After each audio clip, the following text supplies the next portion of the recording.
اب اس کے معانی کو لوگ توڑ موڑ کر رہے ہیں، آگے پیچھے کر رہے ہیں۔ آقا صلی اللہ علیہ وآلہ وسلم فرماتے خیر القرون قرنی، سب سے بہترین لوگ میرا گروہ ہے۔ القرون کا معنی صدیاں لے لیے اور پتہ نہیں زمانے لے لیے اور کیا لے لیے، نہیں۔ اگر کوئی اس پر علمی گفتگو کرنا چاہتا ہے تو حبیب احمد بیٹھا ہے یہاں، بات کرنے تیار ہے۔ خیر القرون کا معنی یہ ہے، خیر القرون قرنی، سب سے بہترین لوگ جو امت میں آئے ہیں، پوری کائنات میں آئے ہیں، وہ میرے لوگ ہیں۔ میرے جو وفادار، رسول اللہ کے جو وفادار، وہ سب سے اچھے لوگ ہیں۔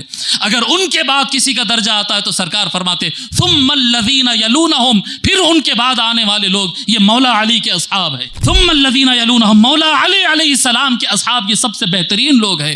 پھر اس کے بعد آقا صلی اللہ علیہ وسلم فرماتے ثم الذین یلونہم، پھر ان کے بعد آنے والے وہ کون ہے؟ وہ امام حسین کے 72 کربلائی ہے۔ یہ ہے اصل معنی حدیث کا۔ اور میرے آقا صلی اللہ علیہ وآلہ وسلم کا فرمان سنا کر اپنی بات ختم کر رہا ہوں۔ آقا صلی اللہ علیہ وسلم امت میں بڑا مسلمان اپنے آپ کو ہم سب سے اچھے، ہم مسلمان ہیں، مسلمان تو سب سے اچھے، کافراں وہ خراب، انو وہ خراب، انو خراب، ہندوواں خراب، عیسائیاں خراب، یہودیاں خراب، ہم سب سے اچھے ہیں۔ یہ حضور فرمائے کیا ایسا؟ جی پھر مسلمانوں کے اندر آتے ان شیعہ ہے، ان کیا کہتے ہیں، ان اہل حدیث ہے، ان عبادی ہے، ان کھجا ہے، ان فلاں، ہم اہل سنت، ہم سب سے اچھے، ایسا حضور فرمائے کیا؟ جی ایسا حضور فرمائے کیا؟ بھی اہل سنت میں آ گئے تو پھر انو وہ ہے، ہم قادری ہے، ہم فلاں مدرسے والے، ہم فلاں مجدد والے، ہم سب سے بہتر ہے، ایسا حضور فرمائے کیا؟ بھائی سب سے بہتر کون ہے؟ حضور ایسا فرمائے کیا؟ میں آپ کو بتاتا ہوں آقا صلی اللہ علیہ وآلہ وسلم جو سب سے صحیح بات فرمائے ہے، صحیح حدیث ہے، صریح حدیث ہے، کلیئر الفاظ میں ہے۔ آقا صلی اللہ علیہ وآلہ وسلم فرمائے، بتا دیے کائنات کو، پوری امت کو بتا دیے کہ سب سے بہترین لوگ کون ہے، سرکار بتا دیے۔ اب اس کے معانی کو لوگ توڑ موڑ کر رہے ہیں، آگے پیچھے کر رہے ہیں، ہم کو ان سے مطلب نہیں ہے۔ میں حدیث بھی سناؤں گا اور صحیح معنی بھی سناؤں گا۔ آقا صلی اللہ علیہ وآلہ وسلم فرماتے خیر القرون قرنی، سب سے بہترین لوگ میرا گروہ ہے، میرے جو وفادار ہے وہ سب سے بہترین گروہ۔ القرون کا معنی صدیاں لے لیے اور پتہ نہیں زمانے لے لیے اور کیا لے لیے، نہیں۔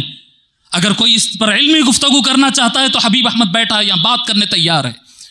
خیر القرون کا معنی یہ ہے، خیر القرون قرنی، سب سے بہترین لوگ جو امت میں آئے ہیں، پوری کائنات میں آئے ہیں، وہ میرے لوگ ہیں۔ میرے جو وفادار، رسول اللہ کے جو وفادار، وہ سب سے اچھے لوگ ہیں۔ اگر ان کے بعد کسی کا درجہ آتا ہے تو سرکار فرماتے ثم الذین یلونہم، پھر ان کے بعد آنے والے لوگ، یہ مولا علی کے اصحاب ہیں۔ ثم الذین یلونہم، مولا علی علیہ السلام کے اصحاب یہ سب سے بہترین لوگ ہیں۔ پھر اس کے بعد آقا صلی اللہ علیہ وسلم فرماتے ثم الذین یلونہم، پھر ان کے بعد آنے والے وہ کون ہے؟ وہ امام حسین کے 72 کربلائی ہے۔ یہ ہے اصل معنی حدیث کا۔ سب سے بہترین لوگ رسول اللہ کے وفادار، پھر ان کے بعد مولا علی کے وفادار، اور ان کے بعد امام حسین علیہ السلام کے وفادار۔ اور اے لوگو، آقا صلی اللہ علیہ وآلہ وسلم نے قرآن اور حدیث اور نماز اور روزہ اور سارا کچھ مکمل اسلام عطا کر کے تم سے یہی 2 وفاداریاں مانگے۔ آقا صلی اللہ علیہ وسلم اگر کوئی کہتا ہے میں رسول اللہ کا وفادار ہے تو اس کا ٹیسٹ صرف 2 چیزوں پر ہوگا، اس کا امتحان صرف 2 چیزوں پر ہوگا۔ اگر وہ قرآن کو مضبوطی سے تھاما ہے تو ہاں وہ رسول اللہ کا وفادار ہے، اگر وہ اہل بیت کو مضبوطی سے تھاما تو وہ رسول اللہ کا وفادار ہے۔ جو قرآن کے خلاف جائے یا اہل بیت کے خلاف جائے یا ان کا دامن چھوڑ دے، وہ رسول اللہ کا وفادار نہیں ہے، نہیں ہے، نہیں ہے۔ یہی بات سمجھا رہے تھے آقا صلی اللہ علیہ وسلم جی غدیر خم کے مقام پر 4 مرتبہ، میں دیکھوں گا تمہارے وفاداریاں کس طرف رہیں گے۔ تو وفادار رہو، وفادار رہو اہل البیت کے مولا علی۔ بیٹے کوئی آتا ہے کوئی جاتا ہے، فرق نہیں پڑے گا، قرآن اور اہل بیت ان میں سے کوئی ایک بھی اگر چھوٹے گا نا تو پھر ہم کہیں کے رہنے والے نہیں۔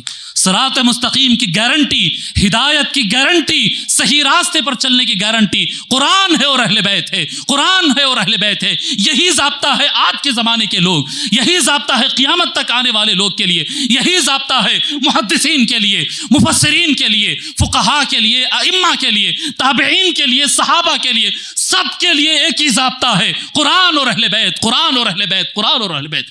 وہ اس زمانے سے لے کر قیامت تک کہیں پر بھی کسی بھی زمانے میں پیدا ہوا ہوگا، کوئی کام کرتا ہوگا، متقی ہوگا، جاہل ہوگا، پڑھا لکھا ہوگا، مالدار ہوگا، غریب ہوگا، حاکم ہوگا، تاجر ہوگا، کوئی ہوگا اپنی زندگی میں پوری امت کے اندر ابتدا سے انتہا تک جو ان دونوں کو تھاما رہا، وفادار رہا، فالو کرتا رہا، اتباع کرتا رہا، بس وہی رسول اللہ کا وفادار ہے، باقی سب بے وفا ہے، باقی سب بے وفا ہے۔ اللہ تبارک و تعالی ہم کو اس دنیا کے اندر شہ رگ سے، ہمارے نرخرے سے جان نکلنے تک قرآن اور اہل بیت کی وفاداری نصیب فرمائے۔